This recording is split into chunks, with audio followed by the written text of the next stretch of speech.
Good morning students, I hope आप लोग अच्छे होंगे। आज का जो हमारा टॉपिक है जिसके ऊपर हम डिस्कस करने वाले हैं, ठीक है, ये टॉपिक हमारा है इक्विपोटेंशियल सरफेस। ठीक है, इक्विपोटेंशियल सरफेस हमारा टॉपिक है और इसमें हम डिस्कस करेंगे कि कैसे जो है बिहेवियर होता है, किसी भी कैसा है बिहेवियर होता है इक्विपोटेंशियल सरफेस का, इसके बारे में। ठीक है, तो इक्विपोटेंशियल सरफेस होता क्या है? ठीक है, एक इक्विपोटेंशियल सरफेस क्या होता है वो देखते हैं। And equipotential surface is that surface at which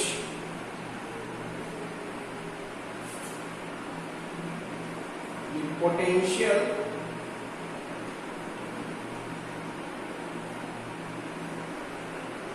is same at all point। ठीक है, इक्विपोटेंशियल सरफेस वो सरफेस होता है जिस सरफेस पे पोटेंशियल हमेशा हर पॉइंट पे क्या होता है, एक बराबर होता है। ठीक है, सपोज करिए हमारा एक पॉइंट है ए और एक पॉइंट हमारा बी। ठीक है, एक पॉइंट हमारा है ए, एक पॉइंट हमारा है बी। तो अगर हम किसी टेस्ट पॉजिटिव चार्ज को ए से ले जाए कहां, बी पे, तो हमारा वर्क डन कैसे होता था? Final minus initial in VB minus VA बराबर होता था डब्ल्यू ए बी। क्या होता था? W A B upon Q naught की। ठीक है, हमारा जो वर्क होता था बीबी माइनस बी ए बराबर W A B upon Q naught की होता था। अगर हम चार्ज को यहां से वापस फिर ए पे ले जाएं तो क्या होता था? आपका वर्क डन जो होता था V A minus V B बराबर W B A upon two. कुछ इस तरह से होता था। यानी कि हम कह सकते हैं work done from A to B is equals to work done from B to A. ठीक है, ये इक्वल होता है हमेशा। Work done from A to B, B to A क्या होगा? हमेशा हर डायरेक्शन में इक्वल होगा। ठीक है, कैसे इसको डील करेंगे हम? तो जैसा कि जो हम बोल रहे हैं कि इक्विपोटेंशियल सरफेस है, इक्विपोटेंशियल सरफेस होने की वजह से आपका वीबी और वीए क्या होंगे? इक्वल हो जाएंगे। वीबी जो है वो इक्वल्स टू क्या हो जाएगा? वीए। अगर हम यहां पे पुट करें बी बराबर वी ए, बीबी बराबर वी ए पुट करते हैं, मान लीजिए इस इक्वेशन में पुट करते हैं, पुटिंग बीबी बराबर वी ए, ये पॉइंट्स मान लीजिए क्या है? इक्विपोटेंशियल सरफेस पे। तो इनमें क्या होगा? बीबी बराबर वी ए और आपका जो है बीबी बराबर वी ए हो जाने पे जो आपका टोटल जो वर्क डन होगा, work done from A to B 0 होगा, work done from B to A 0। In total work done जो आपका होगा वो क्या हो जाएगा? वर्क डन 0 हो जाता है। यानी कि हम कह सकते हैं, यानी कि हम जो है एक कंक्लूजन निकाल सकते हैं, hence no work is done, no work is done in moving charge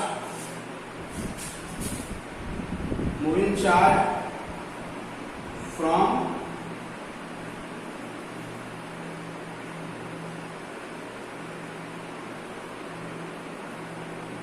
one point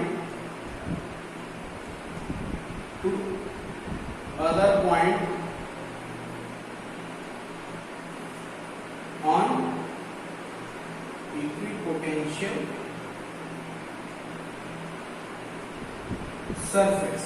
यानी कि हम कह सकते हैं कि कोई भी वर्क नहीं होता है चार्ज मूव करने पे इक्विपोटेंशियल सरफेस पे, यानी जो टोटल वर्क होता है मूवमेंट का वो क्या हो जाएगा, जीरो हो जाएगा इक्विपोटेंशियल सरफेस पे। ठीक है, पोटेंशियल सेम, तो आपका क्या हो जाएगा, आपका जो है तो टोटल वर्क डन है आपका वो जीरो हो जाता है ऑन इक्विपोटेंशियल सरफेस पे। चलिए आगे देखते हैं।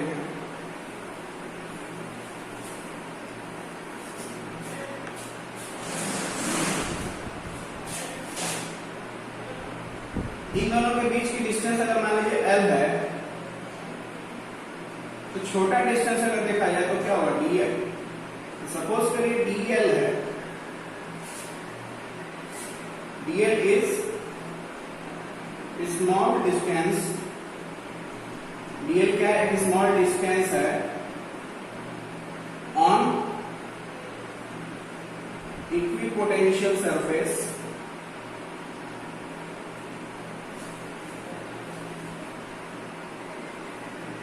DL क्या है, एक स्मॉल डिस्टेंस है इक्विपोटेंशियल सरफेस पे। तो आपका जो स्मॉल वर्क होगा DW से दिया जाएगा, तो DW बराबर क्या हो जाएगा आपका E dot DL, E dot DL। और इलेक्ट्रिक फील्ड जैसा कि हम जो है पहले पढ़ चुके हैं, कोई भी जिससे हमारी दो डाइपोल है, एक माइनस Q चार्ज है, एक आपका प्लस Q चार्ज है, और इसके जो है परपेंडिकुलर बाइसेक्टर पे बनने वाला कोई भी प्लेन है, इस प्लेन पे क्या होता है, पोटेंशियल एक बराबर यानी जीरो। यानी हमने पढ़ा था वो केस कि on equipotential surface potential due to dipole on equatorial points क्या होता है हमेशा, यानी ऑन परपेंडिकुलर बाइसेक्टर जीरो होता है। तो इस अगर आप जो है कोई ऐसा चार्ज है, दो चार्ज है माइनस Q प्लस Q, और उनके बीच का सरफेस है, तो इनके बीच का जो सरफेस है वो क्या है, जीरो सरफेस इसे परपेंडिकुलर लाइन कर रहा है, तो क्या होगा, उसका जो है टोटल जो इनके ऊपर जो पोटेंशियल है वो क्या हो जाएगा, जीरो हो जाएगा। यानी पोटेंशियल वर्क डन भी जीरो हो जाएगा, तो पोटेंशियल भी जीरो हो जाएगा। तो cos थीटा यहां से जो एंगल बन रहा है इस लेवल से, कि इलेक्ट्रिक फील्ड इधर है, सॉरी इलेक्ट्रिक फील्ड की डायरेक्शन किधर है, ऊपर, ठीक है, और आपका जो है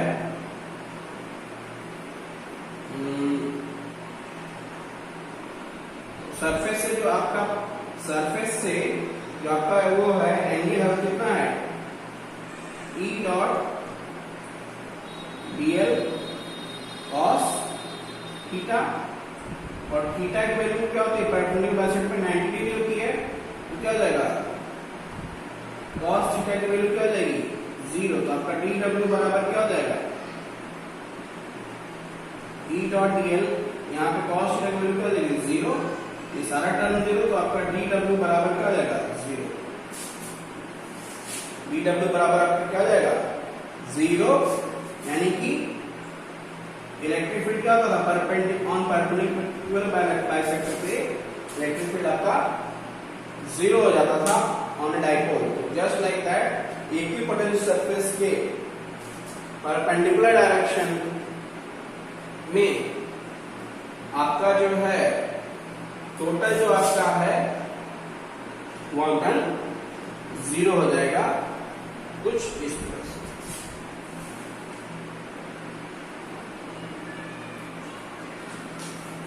इससे हम कह सकते हैं कि किसी भी इक्विपोटेंशियल सरफेस पे जो आपका जो है किसी भी इक्विपोटेंशियल सरफेस पे आपका जो इलेक्ट्रिक फील्ड का जो डायरेक्शन है, इसकी लेंथ ये है, ठीक है, इसकी लेंथ ये है, तो इलेक्ट्रिक फील्ड इस डायरेक्शन में है, यानी इक्विपोटेंशियल सरफेस पे इलेक्ट्रिक फील्ड की डायरेक्शन हमेशा क्या होती है, परपेंडिकुलर होती है। थीटा 90 का मतलब है यहाँ पे इलेक्ट्रिक फील्ड की डायरेक्शन हमेशा जो है क्या होती है, perpendicular to the surface of equipotential surface होती है, ठीक है।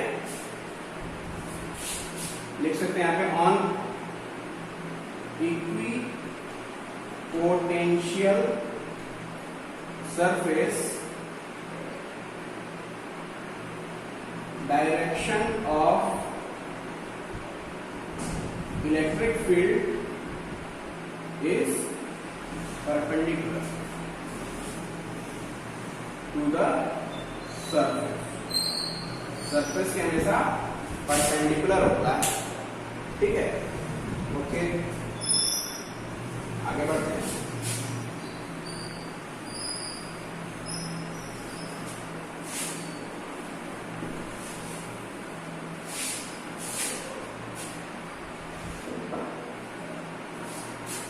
हमें पता है for single charge Q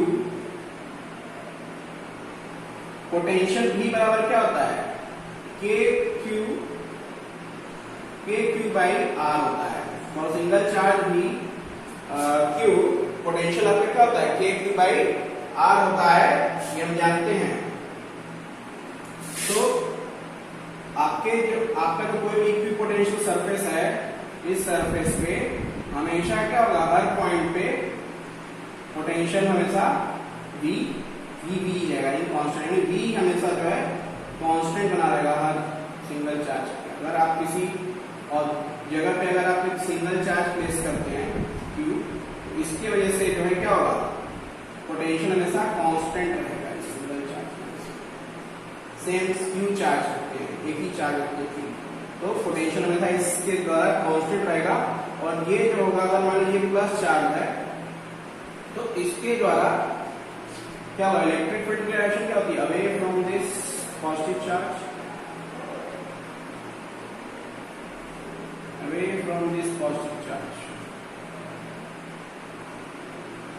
away होती है। तो आप देखिएगा कि ये जो है क्या बनाता है, एक क्लोज स्फेरिकल सरफेस वाला इक्विपोटेंशियल सरफेस बनाएगा ये चार्ज। ये क्या बनाएगा, एक क्लोज स्फेरिकल वाला इक्विपोटेंशियल सरफेस बनाता है, यानी कॉन्सेंट्रिक रहता है, यानी कि जो चार्ज के द्वारा, एक सिंगल चार्ज के द्वारा बनाया गया जो इक्विपोटेंशियल सरफेस है, ठीक है, जो पोटेंशियल इक्विपोटेंशियल सरफेस है, क्योंकि पोटेंशियल हर इलेक्ट्रिक फील्ड लाइन एक ही है, एक ही इंटेंसिटी की सबकी। सो क्या होगा कि इसके द्वारा जो बनाया गया सरफेस है इक्विपोटेंशियल सरफेस, वो क्या बनेगा, कैसा बनेगा, वो जो है कॉन्सेंट्रिक बनेगा। फॉर पॉइंट चार्ज लिख सकते हैं, for point charge electric field is equipotential surface is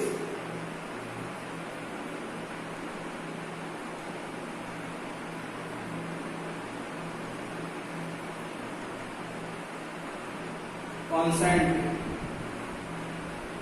equipotential surface क्या होता है, कॉन्सेंट्रिक बनेगा चार्ज। अब जो हमें पढ़ने वाले हैं, relation between electric intensity and electric potential. Relation between electric field and potential. Electric field और पोटेंशियल के बीच में क्या रिलेशनशिप है, उसको हम देखते हैं। सपोज करिए कि ये आपका एक सरफेस है और ये आपका एक सरफेस है।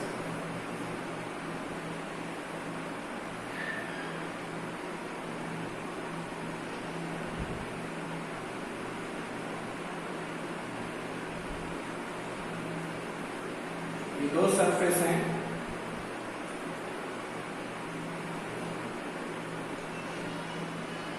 इस सरफेस के बीच की डिस्टेंस कितनी dr है और इलेक्ट्रिक फील्ड इस डायरेक्शन में है। इस सरफेस, ये सरफेस A है, ये सरफेस B है, ठीक है।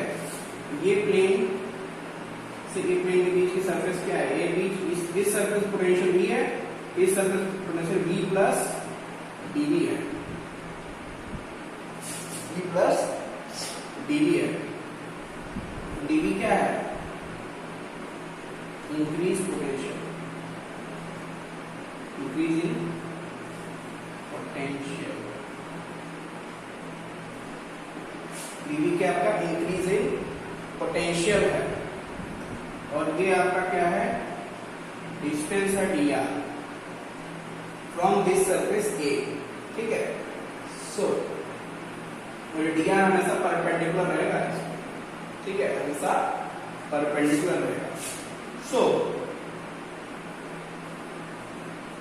यहाँ पे लिख ही देते हैं dr is perpendicular distance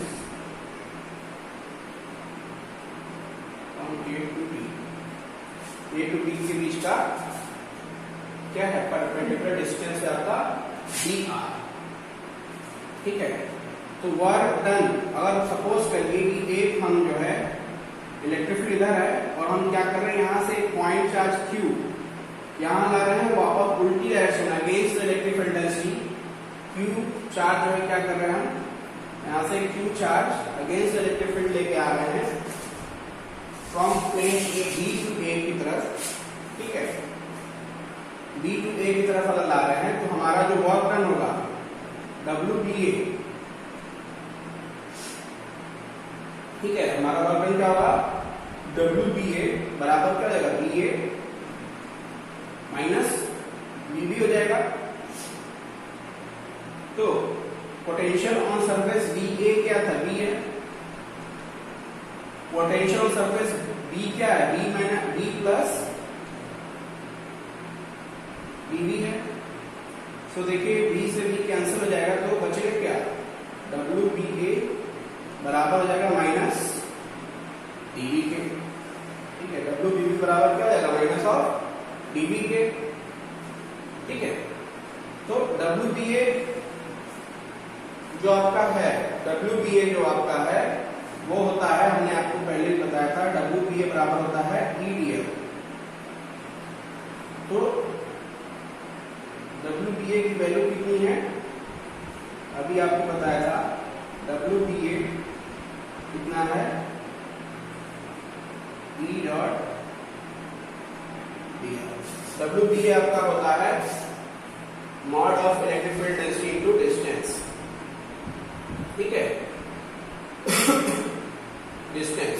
so by definition क्या होगा, WBA बराबर VA माइनस DB, तो V minus V plus DB और V WBA बराबर माइनस DB। सो हम यहाँ पे WBA की वैल्यू पुट करेंगे यहाँ पे ER mod of E dr equals to minus dV। So देखिए आपका यहां से निकल जाएगा मॉड ऑफ E बराबर होता है आपका minus of dV upon dr, और यही होता है आपका पोटेंशियल ग्रेडियंट। इसी को एक टर्म नाम देते हैं पोटेंशियल ग्रेडियंट, बराबर होता है, पोटेंशियल ग्रेडियंट का डेफिनेशन कैसे लिखेंगे हम, पोटेंशियल ग्रेडियंट को हम लिखेंगे, ये आपका एक रिलेशन देखिए निकल के आ गया, electric field density and electric potential के बीच में एक रिलेशन निकल रहा है। पोटेंशियल ग्रेडियंट होता क्या है, इसकी डेफिनेशन अगर बताई जाए तो लिख सकते हैं चेंज इन, कैसे लिख सकते हैं, मैग्नीट्यूड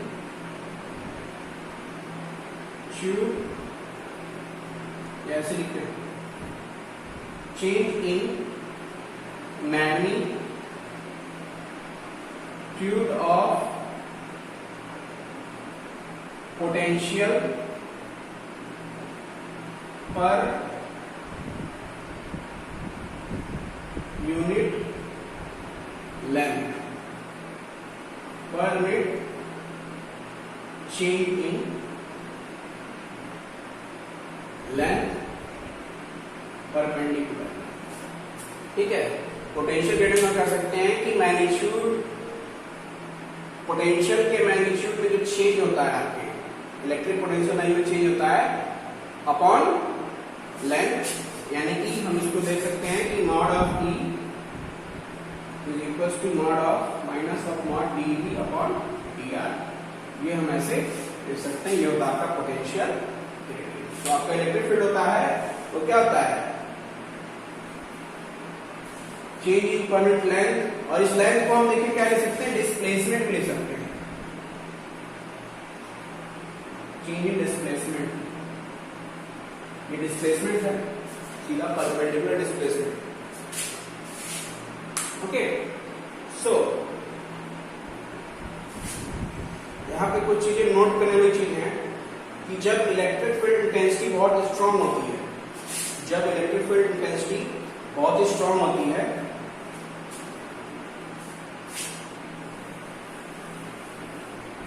जब इलेक्ट्रिक फील्ड इंटेंसिटी बहुत ही स्ट्रांग होती है तो उस केस में जब इलेक्ट्रिक फील्ड स्ट्रांग होता है तो आपका जो इक्विपोटेंशियल सरफेसेस है, इक्विपोटेंशियल सरफेस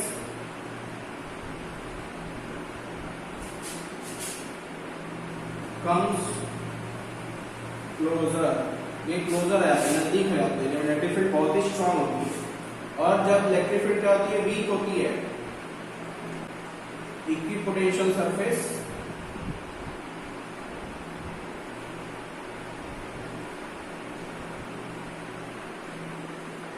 इक्विपोटेंशियल सरफेस क्या होते हैं, फार अवे जाते हैं, दूर दूर जाते हैं। जब इलेक्ट्रिक फील्ड वीक तो दूर, स्ट्रांग तो क्लोज, यानी कि डी आर डी वी की वैल्यू डिपेंड करेगी, इलेक्ट्रिक फील्ड डी आर की वैल्यू डिपेंड करेगी किसके ऊपर, इलेक्ट्रिक फील्ड स्ट्रांग है या वीक है। ठीक है, तो इससे हमें क्या समझ आता है कि जैसा कि हमें पता है कि E बराबर होता है minus of D B by D R, so हम लिख सकते हैं डी आर बराबर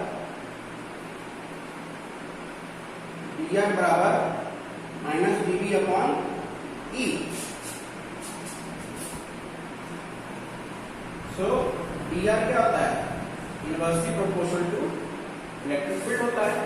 तो इलेक्ट्रिक फील्ड डिस्टेंस बढ़ेगा तो हम ऐसे कर सकते हैं कि अगर जो है डी आर की वैल्यू बढ़ेगी, इलेक्ट्रिक फील्ड क्या होगी, घटेगी, डी आर की वैल्यू घटेगी तो इलेक्ट्रिक फील्ड बढ़ेगी, यानी कि इक्विपोटेंशियल सरफेस के बीच का जो डिस्टेंस है, इसमें डिस्टेंस इलेक्ट्रिक फील्ड डिस्टेंस का बढ़ेगा, इसमें घटेगा। ऑब्वियस सी बात है, एक दूसरे से जुड़े हुए चीजें हैं, ऑब्वियस सी बात है ये घटेगा। ओके, क्वेश्चंस कुछ करते हैं इसके ऊपर, न्यूमेरिकल्स जो आते हैं आपके इक्विपोटेंशियल सरफेस। कह रहा है कि एक आपका जो है इक्विपोटेंशियल सरफेस है, उस इक्विपोटेंशियल सरफेस पे इलेक्ट्रिक फील्ड क्या है, यूनिफॉर्म है, यूनिफॉर्म इलेक्ट्रिक फील्ड है, और इसकी वैल्यू कितनी है, 10 न्यूटन पर कूलम है, किसी प्लेन सरफेस है इक्विपोटेंशियल सरफेस, इस पे जो इलेक्ट्रिक फील्ड कितनी है, 10 न्यूटन पर कूलम है। अच्छा, दो सरफेस है, दो सरफेस है, इनके बीच में इलेक्ट्रिक फील्ड कितनी है, 10 न्यूटन पर कूलम है। अच्छा, इलेक्ट्रिक फील्ड की डायरेक्शन किधर है, नीचे की तरफ। ठीक है, नीचे की तरफ डाउनवर्ड है, तो आपका ई की वैल्यू क्या हो जाएगी, माइनस 10 न्यूटन पर कूलम हो जाएगी, और आपसे डिस्टेंस जो दे रहा है डी आर की वैल्यू दे रही है 50 सेंटीमीटर, तो इसको हम मीटर चेंज करेंगे तो 1/2 मीटर हो जाएगा। ओके, सो आपका ई बराबर होता है, हमें पता है minus of D V upon D R. तो डी आर हमसे पूछा है, सॉरी हमसे पूछा है डी वी, तो डी वी बराबर क्या हो जाएगा, minus of E D are.